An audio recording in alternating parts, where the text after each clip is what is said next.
जब मैले आफ्नो किताब विजय बाबु त त्यहाँ आफ्नो किताबमा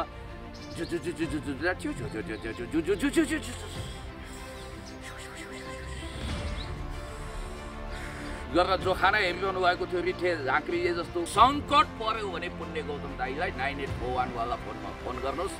अब सुखमा त सबैले साथ दिन्छन्, दुःखमा यही पुण्य गौतम दाईले साथ दिन्छ। र विजय साईको इनोसेन्ट अनुहारलाई प्रयोग गरेर केही धन्दा सेटहरू केही गल्ला वालहरूले बिजनेस चलाउन चाहेका छन्, ऱ्याकेट चलाउन चाहेका छन्।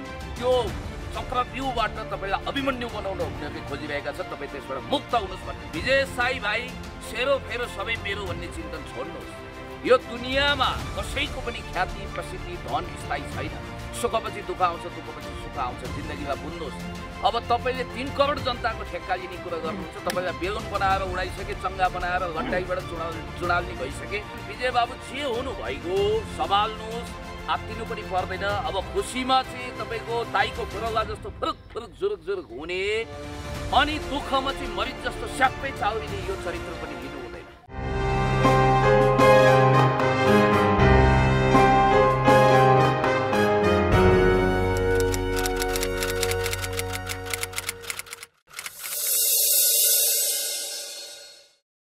फर्स्ट अफ अल सर्वप्रथम म स्पष्ट रूपमा तपाईँहरूको सम्पूर्ण मिडिया मार्फत के भन्न चाहन्छु भने पुण्य गौतम विजय साई बाबुको, मेरो भतिजो उमेरको, मेरो भान्जो उमेरको विजय साई बाबुको हितचिन्तक हो, शुभचिन्तक हो, नो डाउट।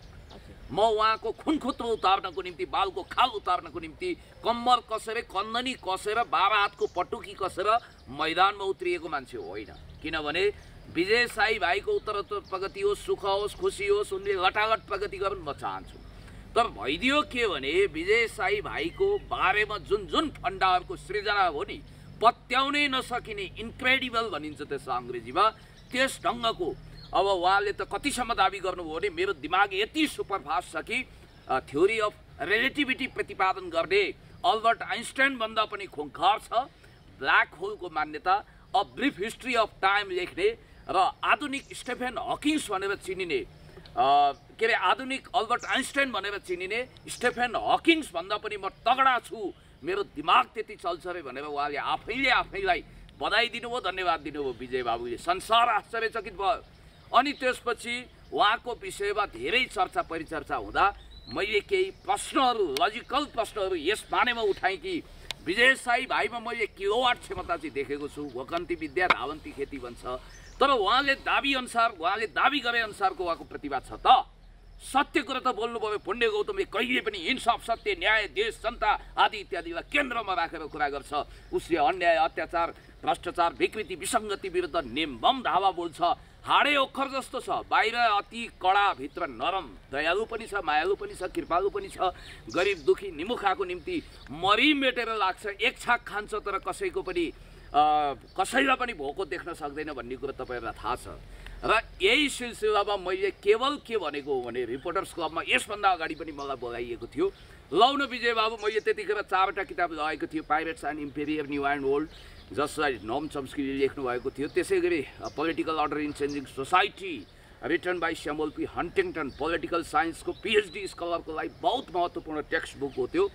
त्यसपछि मैले अर्को लगेको थिएँ, त्यतिखेर ल्युक सालाको एउटा अर्को किताब लगेको थिएँ। भनेपछि हजुरले उहाँलाई भेट्नु पनि भएको पटक होइन? एकदम डेफिनेटली। जस्तै तपाईँले दोस्रो पटक त्यो किताब लिएर जानु भएको थियो, त्यो तपाईँको बुक उहाँले पढ्नु भयो कि भएन? दोस्रो पटकको राम कहानी चाहिँ म तपाईँलाई बताइदिँदैछु। त्यतिखेर मैले अब म्याजिक पर्सपेक्टिभ भन्ने ल्युक सालाको लगेको थिएँ। त्यो किताब उहाँले पढ्न सक्नु भएन, डेमो देखाउन सक्नु भएन। डेमो देखाउँछु भनेर भाका राखिराख्नुभयो। होइन, तपाईँको प्रत्यक्षदर्शीको मिडियाको अगाडि त उहाँले डेमो त देखाउनु भयो नि त, पढेर लेखेर देखाउनु। सन्दर्भ अर्को छ, कहीँ पनि नजर कहीँ पनि निशाना भयो। शिकारी खुदिया शिकार हो गया भन्ने स्थिति भयो के भने तपाईँ पत्रकार मित्रहरू कतिलाई थाहा छ, म त्यो दिन चापागाउँमा थिएँ। यहाँ एकजना साथी पनि सामने हुनुहुन्छ मेरो। हामी वास्तवमा एउटा दुखी गरिब कहाँ गएर उनीहरूको घाउमा मलम लगाउने चेष्टा गरिरहेका थियौँ।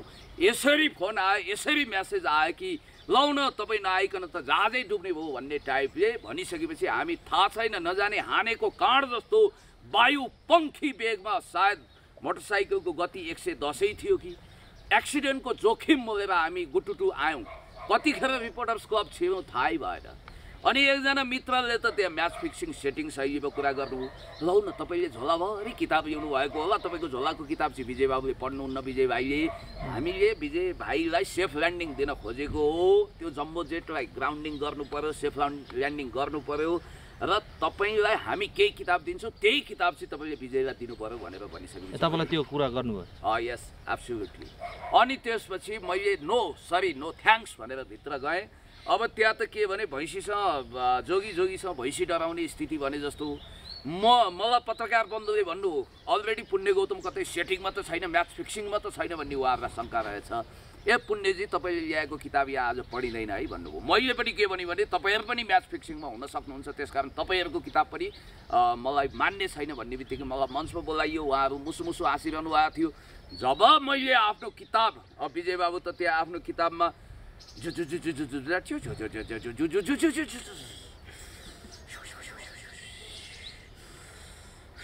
गरेर जोखाना हेरिरहनु भएको थियो, रिठे झाँक्रीले जस्तो बडो विचित्रको कलाकारिता छ। वाह, कलाकारको रूपमा चाहिँ विजय बाबुको सिक्का जम्न सक्छ, म ग्यारेन्टी दिन्छु। कुनै डाइरेक्टरको राम्रो आँखा लागोस्, म यो पनि भन्न चाहन्छु। त्यसपछिको किस्सा के भयो भने जब मैले त्यहाँ एक्रोस दि टिस्टा भन्ने आरपी लामाले लेखेको एउटा लिटरेरी बेस किताब देखाएँ, त्यसपछि अर्को after the new opens America at the crossroad written by Francis Fukuyama, त्यसपछि अर्को सम्झनाका गल्छेडाहरू जसलाई धनुषचन्द्र गौतमले लेखेका छन्, त्यो 3वटा किताब देखाइसकेपछि के भने यो 3 मध्ये कुनै एकबाट पनि तपाईँले डेमो देखाउन सक्नुहुन्छ, केवल 1 पेजको गरे हुन्छ भनेर भनी। त्योभन्दा अगाडि नै पत्रकार बन्धुहरूसँग भनाभैरी भइसकेको रहेछ। पुण्य गौतम दाई नआइकन डेमो नै देखाउँदिन भनेर उहाँले भनिरहनु भएको रहेछ। र रिपोर्टर्स क्लबले निकालेको एउटा स्मारिकाको पेज नम्बर 176बाट डेमो देखाइदिनु भनेर एकजना पत्रकार मित्रले भन्दा उहाँले एडिडिपी कसेर होइन पुण्य गौतम दाई नआइकन म देखाउँदिन भनेर उहाँले भन्नुभएको रहेछ। त्यसपछि जब उहाँहरूलाई अचम्म लाग्यो, चिटचिट पसिना आएछ, नौडारी फत्रकै गलेछ, ओठतालु खङरङ्गै सुकेछ, किनभने पुण्य गौतमले त्यो सेटिङ अनुसारको किताब ल्याएन, ऊ त इमान्दार रहेछ। त्यसपछि सुरु हुन्छ दबङ टाइपका केटाकेटीहरूले मलाई घेरा हाल्ने प्रक्रिया, रेसर टाइपका मान्छेहरू मलाई घेरा हाल्न आए, बरचोट गरे, पिटौँला चाहिँ गरे। म पनि के कम छु र भन्ने शैलीमा म प्रस्तुत भएँ। यसपटक चाहिँ म इँटाको जवाब पत्थरले दिउँला भनेर प्रतीक्षामा बसिरहेको थिएँ। मेरो पनि हातमा दही जमेको थिएन, त्यस कारणले गर्दाखेरि त्यो फेलताल झेलझाल ठेलठाल गर्ने कोसिस पनि भयो। अलिक कन्स्पिरेसी डिजाइन डेफिनेटली थियो। त्यसपछि के भयो भने मलाई त्यहाँ उनीहरूले केही लछार पछार पारौँला चाहिँ त गरे, तर सकेनन्। त्यसपछि अब पत्रकार बन्धुहरू नारद मुनिभन्दा पनि चतुर पत्रकार बन्धुहरूले 2-3वटा शर्त राख्नुभयो। एउटा कुरा के भन्नुभयो भने तपाईँले जुन पेज माग्नु भएको छ हामी पेज दिँदैनौँ। 1890 पेजको अक्सफोर्ड लर्निङ डिक्सनरीबाट जुनसुकै पेजबाट पनि हामी सोध्न सक्छौँ, मन्जुर भनेर सोध्नुभयो। नो भन्नुभयो उहाँले, किनभने त्यहाँ जुनसुकै पेज भन्ने बित्तिकै त त्यो जहाँ पनि कण्ठ हुन्छ भनेको छ नि त। मेमोरी किङ भनिएको छ अहिले, अब राजतन्त्र छैन, उहाँले कण्ठ गर्ने लेख्न सक्ने उहाँकै पेज हुन्छ हो। अनि अर्को कुरा के भने फोटोग्राफर, कुशल फोटोग्राफर मित्र पनि कोही हुनु होला यहाँ, डार्क रुममा गएर फोटो धुलाए जस्तो उहाँलाई मेमोरी धुलाउनु पर्ने हो कि अर्को रुम चाहिन्छ भनेर हल्ला गर्न थाल्नु। पत्रकार बन्धुले के भन्नुभयो भने तपाईँ मोबाइल सहित जानुहुन्छ, कानमा पनि डिभाइस छ, तार झान्द्राङ झुन्द्रुङ छ, अनि त्यसपछि मोबाइल लानुहुन्छ भन्ने बित्तिकै या के छ त तपाईँको कमाल, हामी जान्न चाहन्छौँ, जनता जान्न चाहन्छन् भन्ने टाइपले मान्छेले जिज्ञासा राखेको। डिभाइसहरू मोबाइलहरू राखेर जानु भनेन कसैले? होइन, त्यही भने त्यो। अनि अर्को कुरा के थियो भने तपाईँ यो कोठाबाट नजानुहोस्, यो कोठामै तपाईँले बरु हामी यो कोठा छोडिदिन्छौँ, कम्फर्ट जोन बनाइदिन्छौँ, क्यामेराहरू चाहिँ स्वचालित हुन्छन् भन्नासाथ त्यो प्रस्ताव पनि अस्वीकार भयो। अन्तिममा उहाँले एउटा डेमो देखाए जस्तो त गर्नुभयो। अनि भइदियो के भने त्यही बिचमा याद गर्नु होला केही सफेद कागजहरू, सेतो फुलस्केप कागजमा ठ्याक्कै मसँग मोबाइलमा त्यो पनि थियो होइन, तपाईँहरूले नेपाल पुकार रातो पर्दा लगायतका टिभीहरूमा ठ्याक्कै उहाँले डोब गाडेर ठ्याक्कै कार्बन कपी जस्तै देखिने त्यो डोब गाडेर अक्षर जस्तो apple application, A for apple, B for ball, C for cat, D for dog, E for elephant भने जस्तै, एफ फर फक्स भने जस्तै एदेखि जेडसम्मको त्यो अक्सफोर्ड लर्निङ डिक्सनरीबाटै पेज टु पेज ठ्याक्कै फुलिसके कागजमा लेखेको रहेछ र त्यहाँ मसी भर्न सकिने रहेछ। त्यो कागज देख्न साथ अब थलामै पक्राउ परे जस्तो भयो र त्यहाँ दसी प्रमाण फेला परियो। त्यसपछि हल्ला सुरु भयो र विजय बाबुको सायद त्यहाँ अलिकति उहाँ नर्भस जस्तो पनि हुनुभयो र याद गर्नु होला त्यो दिनको डेमो एक हिसाबले म त के चाहन्छु भने अहिले पनि डेमो देखाउने हो भने पुण्य गौतम झोलामा किताब लिएर आउन तयार छ भनिदिनुहोस्। र आजको स्थितिमा चाहिँ के हो भने म फेरि पनि भन्न चाहन्छु विजय बाबु तपाईँलाई लागेको हुँदो फ्रेडरिक नित्सेको एउटा चिन्तन छ कि म बिना पृथ्वी नै घुम्दैन सेरो फेरो सबै मेरो भन्ने सेल्फ सेन्ट्रिक चिन्तन आत्मकेन्द्रित चिन्तन 10 स्पेक जराथुस लेख्ने फ्रेडरिक नित्सेको जस्तै सुपर ह्युमन चिन्तन तपाईँले लिनुभएको होला। म तपाईँलाई एउटा फैज अहमद फैजको एउटा गजलको शेर सुनाउन चाहन्छु। दुनिया में और भी गम है मोहब्बत के सिवाय, प्यार वार इश्क उस्क आदि इत्यादिमा मात्रै दुनियाँ घुम्दैन है। धेरै बिजनेसहरू छन्, धेरै एजेन्डाहरू छन् दुनियाँमा। अहिले लकडाउनको समय छ, कोरोनाको कहर छ, गरिबी छ, भोक छ, रोग छ आदि इत्यादि छ। मान्छेले त्यसमा फेस गरिरहनु परेको छ। विजय बाबुलाई लाग्दो यो सिङ्गो सरकार, यो सिङ्गो देश, यो सहर, यो बजार, यो टोल, यो गाउँ, यो बस्ती 3 करोड जनताले कि त मेरो पक्ष कि विपक्षमा सोचिरहेका छन्। यो कुरा होइन नि, किनभने आज कति कुराको चिन्तन गर्नु परेको छ। एक हप्ते फन्डाहरू आउँछन् जान्छन्। त्यसकारण विजय बाबु तपाईँ आत्मकेन्द्रित हुनबाट बस्नुहोस्। कुनै समय मलाई लाग्थ्यो म गरिमा राणा एसएलसीको बोर्ड फर्स्ट हुँदाको त्यतिखेरको राम्रो स्टुडेन्ट, मैले पनि त्यतिखेर एसएलसी गरेको थिएँ। गजबको कुरा मलाई के लाग्थ्यो भने गरिमा राणाको क्रेज त तात्कालीन प्रधानमन्त्री भन्दा बढी भयो नि, 1 दिनको लागि 2 दिनको लागि भने पनि। यस्तो लाग्थ्यो कि पृथ्वी नै गरिमा राणाको वरिपरि घुम्छ। आज हेर्नुहोस् त त्यो ब्याजको पुण्य गौतमलाई चाहिँ गाउँ टोल बस्ती सारातिर चिनिन्छ। मैले सुने यो कुरा साँचो झुटो कति हो थाहा छैन। पुण्य गौतमजी पनि मेरै ब्याजको हुनुहुँदो रहेछ भनेर गरिमा राणाजीले गर्व गर्नु हो अरे। यस्तो स्थिति आयो हो कि भन्नु त।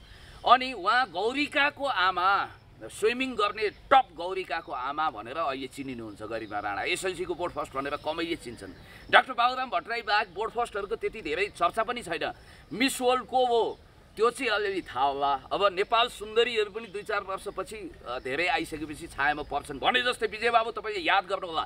तपाईँ महत्त्वकाङ्क्षाको हिमाल चुलीमा बसेर हेरिरहनु भएको छ। तल ओर्लिनुहोस्, औकातमा आउनुहोस्, पुनर्मोसीको भव भनेर त मैले अहिले भनिहाल्दिनँ। तपाईँ रमाउनुहोस् न। तपाईँ एकदम आत्तिरहनु भएको छ। हरेस पनि नखानुहोस्, सरेस पनि नखानुहोस्। तपाईँ काग कराउँदै गर्छ, पिना सुक्दै गर्छ, हात्ती लम्किँदै गर्छ, कुकुर भोग्दै गर्छ। सहीमा अगाडि बढ्नुहोस्। हेर्नुहोस् त देशभरिका अरू विजय साईहरू कोही गाउँमा हलो जोत्दै होलान्, कोही तपाईँको कर्णालीतिर यार्सा गुब्बा टिप्दै होलान्, कोही पढाइमा असफल भयो होलान्। तपाईँले एमबिबिएस इन्ट्रान्स परीक्षा असफल गर्नुभयो त के? ब्याचलर जोइन गर्नुहोस्, साइन्स पढ्नुहोस्, आर्ट्स पढ्नुहोस्, म्यानेजमेन्ट पढ्नुहोस्। यो पिएचडी स्कलर पुण्य गौतम दाजुले विजय साईलाई तपाईँको भनाइ भनेको यो झुट काम लिएर नआउनुहोस्, अन्य काम नै गर्नुहोस् भन्नु। Absolutely correct. म तपाईँसँग धेरै हदसम्म सहमत छु। किनभने मैले तपाईँलाई भनिरहेको छु विजय बाबु भनेको मेरो भान्जा वा भतिजा उमेरको मान्छे। अहिले उहाँमा मेगावाट होइन किलोवाट मात्रै क्षमता होला कि त्यो क्षमतालाई इलाबरेट गरेर मेगावाट बनाउनु पर्यो। यदि सकिँदैन भने त्यही क्षमतामा सन्तुष्ट हुनु पर्यो। अहिले पुण्य गौतमले जति प्रयत्न गरे पनि रातारात कार्ल मार्क्स लेनिन हुन्छ त हुँदैन नि त। जति राम्रो भाषण गरे पनि अहिले मलाई मदन भण्डारी भनिहाल्दैनन् नि त। भोलि के होला छुट्टै कुरा हो। त्यस कारणले गर्दाखेरि कुण्ड कुण्ड पानी हुन्छ, मुन्ड मुन्ड बुद्धि हुन्छ। आफ्नो औकात लेभलमा बस्नुपर्छ। घाँटी सानो छ, हाड यति ठुलो हो भने हाड अड्किएर मर्ने खतरा हुन्छ। त्यसैले गर्दा मैले भनेको के भने मामाको त भान्जाको सुरुवाल भान्जाको के हाल भने जस्तो यस्तो नहोस्। तपाईँ अगाडि बढ्नुहोस्। वाह क्या बात भन्नुहोस्। आफूले आफैलाई धन्यवाद यो मानेमा दिनुहोस् कि आज टिनेजर बुद्धि भङ्गाएर पलाउन अरू 10 वर्ष बाँकी छ। तपाईँका साथीहरूलाई कसैले चिन्दैनन्। कमसेकम तपाईँले आफ्नो नाममा त ब्रान्डिङ गर्नुभयो नि त। तपाईँले नाम कमाउनु हो, ख्याति कमाउनु हो, क्यापिटलाइज गर्नुहोस्, पढ्नुहोस्, अगाडि बढ्नुहोस्, उत्साहित हुनुहोस्। जहाँ जाँदा पनि म जस्तै तपाईँसँग पनि किचिक्क selfie खिचिहाल्छन्, Vijay Sai भनिहाल्छन्, high high गरिहाल्छन्। हो यो छविलाई चाहिँ तपाईँले क्यापिटलाइज गर्नुहोस्। होइन भने चाहिँ एउटा ज्योतिषी भनेर फन्डा मचाउने अर्जुन छेत्रीको कोटीमा तपाईँ दर्ज हुन बेर छैन। एउटा जिज्ञासु महत्त्वकाङ्क्षी केटोको चुलबुलेपन र महत्त्वकाङ्क्षाको यो प्रकटीकरण हो। बेलुन बनाएर र विजय साईको इनोसेन्ट अनुहारमा प्रयोग गरेर केही धन्दा सेटहरू, केही गल्ला वालहरूले बिजनेस चलाउन चाहेका छन्, ऱ्याकेट चलाउन चाहेका छन्। त्यो चक्रव्यूहबाट तपाईँलाई अभिमन्यु बनाउन उनीहरूले खोजिरहेका छन्। तपाईँ त्यसबाट मुक्त हुनुहोस् भन्ने मेरो भनाइ हो। र मेरो अन्तिम भनाइ के हो भने विजय साई भाइ सेरो फेरो सबै मेरो भन्ने चिन्तन छोड्नुहोस्। यो दुनियाँमा कसैको पनि ख्याति प्रसिद्धि धन स्थायी छैन। सुखपछि दुःख आउँछ, दुःखपछि सुख आउँछ। जिन्दगीमा बुझ्नुहोस्।